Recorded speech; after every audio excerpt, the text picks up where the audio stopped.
Et puisque nous parlons de politique environnementale, nous nous rendons dans une ville qui s'est érigée en modèle de protection de la nature à l'occasion du 5e Forum social européen qui s'est ouvert hier en Suède. L'Union européenne souhaite que 20% de sa consommation d'énergie provienne des sources renouvelables. La ville de Växjö, dans le sud de la Suède, elle, a une sérieuse longueur d'avance.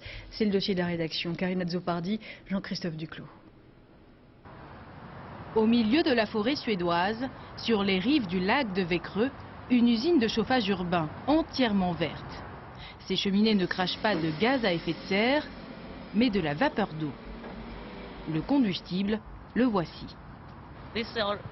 Ce sont des copeaux et des branches qui avant étaient laissés dans la forêt, mais maintenant on les récupère et on s'en sert comme carburant.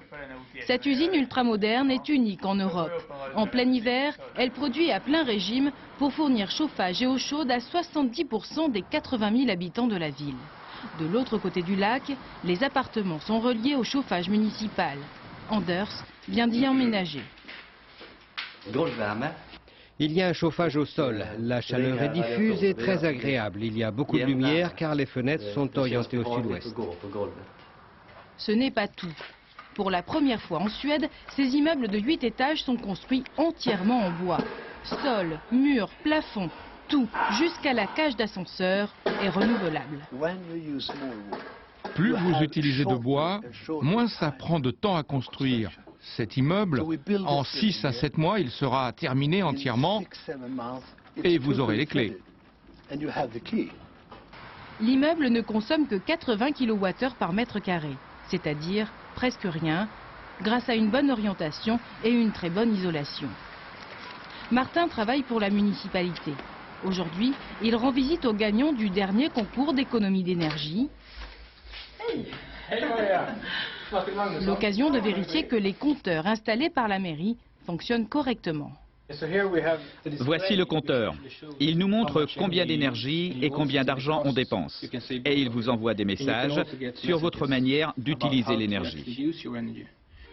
Résultat, 34% d'économies réalisées par rapport à un appartement comparable sans compteur. Grâce à ses efforts sur l'habitat, la ville de Växjö a déjà réduit ses émissions de 30%, loin devant les objectifs européens.